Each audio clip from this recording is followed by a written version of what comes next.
This is Mitchell Sigmund for Keyboard Magazine. I'm here today with Korg's King Korg modeling synthesizer, and today I'd like to discuss the oscillator section. There are multiple waveform types in the King Korg, and they are actually subdivided into sections. The first ones being the analog waveforms, which are your obvious sawtooth and square wave and triangle, sine wave, noise waveforms. There's also variations where there are super saws and doubled up ones and that kind of thing.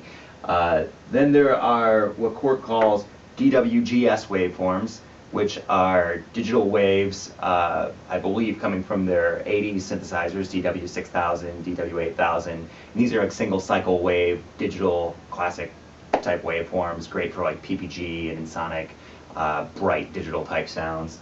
And then there are PCM waveforms, which are Rompler type full instrument samples. They aren't huge. I wouldn't use it for your giant Steinway concert grand sample, but they're certainly very usable, and especially when you mix them in with other things. And finally, there is an external input wave, quote unquote, where instead of using an oscillator waveform, it uses the live input of the microphone in, which you can obviously plug a microphone into, or you could plug any external audio source, beats, that kind of thing. And this is primarily used when you want to run stuff through the filter. So that's another option. And I think you could probably mix that with the other oscillators and live waveforms and all sorts of madness ensues. What I want to demonstrate today is this innocently labeled knob that just says control. What does that do? Well, control actually varies a parameter for each waveform. Depending on the wave selected and the type of wave selected, it affects them in different ways. It doesn't affect all of them, namely the PCM waves. It doesn't do anything to those.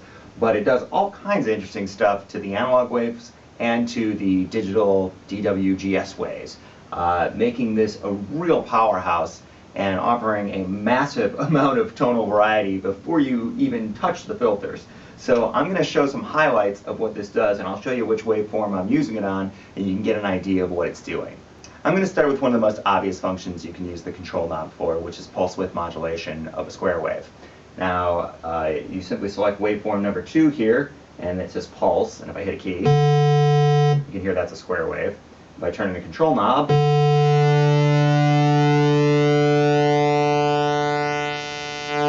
we hear the familiar pulse width modulation sound, and if we sweep it quick, big and mean. And of course, this control can be modulated with an LFO, or an envelope, or an external MIDI source, so you don't have to sit there and twirl the knob like a fool. You can also put it on the joystick. And what's really awesome about this control, though, is, like I said, depending on what waveform you selected, it affects different waveforms different ways. And even if I go to an innocent sawtooth wave, there's something like pulse width modulation going on. It's not as dramatic, but that's a pretty neat sound. And if you put an LFO on that, now you've got some motion.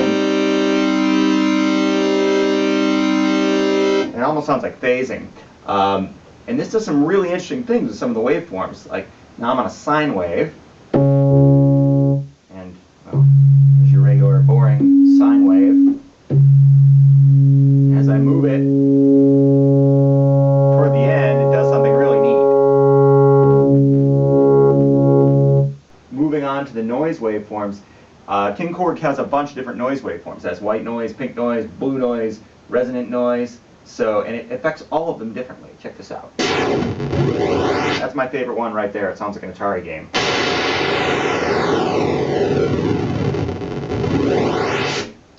The pink noise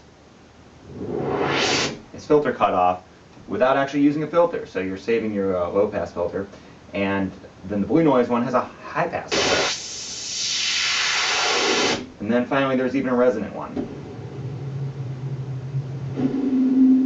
which tracks the keyboard, kind of that howling wind sound. Obviously you can do a lot more with the filter, but like I said, you're not even using the filter yet. Moving along to what King Korg calls dual waveforms, which are still analog wave models. You can do intervals, like that.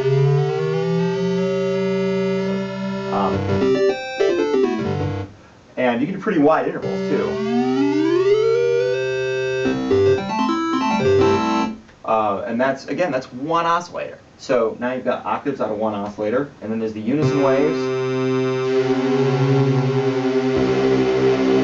for big detuned sounds.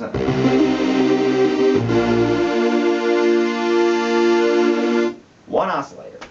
Now we have the sync waveforms, and these do exactly what you think they're going to do.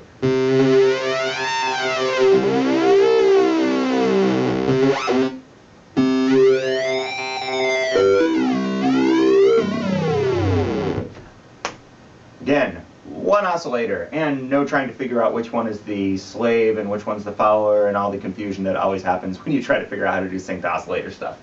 Here's where things start getting pretty out there. King Korg has a bunch of ring modulated waveforms, it has cross mod waveforms and so forth. I'm going to show you some of those. This is a ring mod sawtooth wave using the control knob to make it go nuts.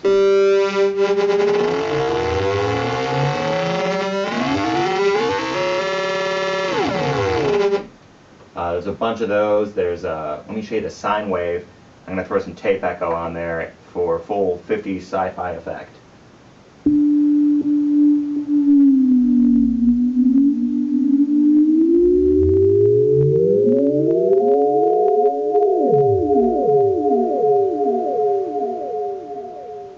Next up are the cross mod waves. These are really aggressive. These would be great for dubstep or techno, or if you're old like me, the Prodigy. Check these out.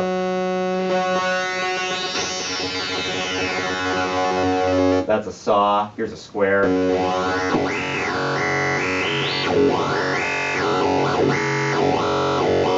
I'm a musical genius. There's a song right there. There's also what Korg calls BPM, saw, square, sine, so forth, and I don't know what BPM stands for, but they're super aggressive. That's a saw, here's a square, sine wave.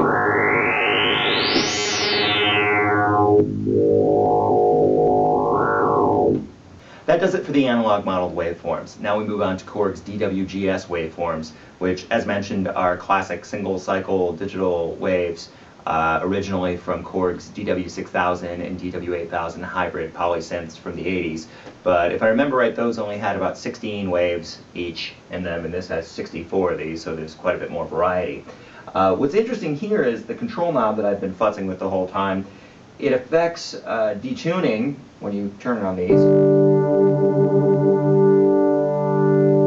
which is useful but not nearly as interesting as some of the other ones. It'll save you an oscillator if you want to double something up. But there is actually a second control parameter, which they call control 2, which isn't really obvious unless you look at the manual, and that's accessed by holding on the shift key and turning the control knob. So if I do that, I'll get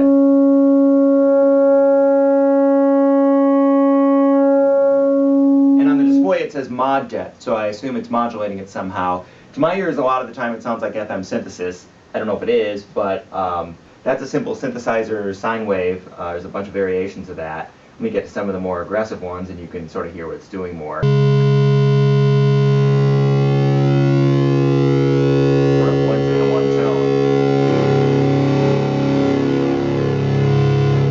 And again, in case I didn't mention it enough times, totally modulatable by LFO or envelope or a MIDI source. So think about the kind of animation you can get, and also consider that I'm only using one oscillator. There are 3 oscillators available, so if you had 3 oscillators going at once, all modulating things in different ways at different speeds, you can imagine the potential for hugeness. Moving along, if you're familiar with Korg synths, it has a bunch of their what they call anharmonic waves that have been around since the M1. And if I, again, hit Control 2 on this,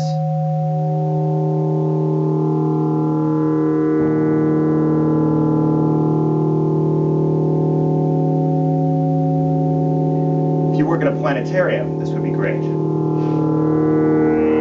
Here's a patch I made using one of those digital waveforms with an LFO set to a sample and a hold wave, modulating the Control 2 parameter, which would be that kind of FM harmonic, so it has kind of a stair-steppy kind of sound, and I've also thrown some delay that's synced with the LFO on there, so it has kind of a wave station-y kind of sound.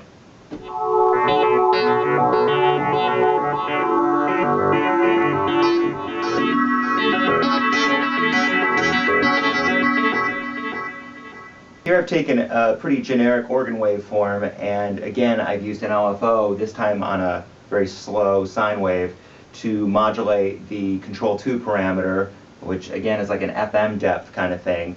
And I've also slowed down the envelope a lot. It's got a slow attack, a long release, and I've also liberally smattered on the chorus and hall reverb, and you can hear what happens.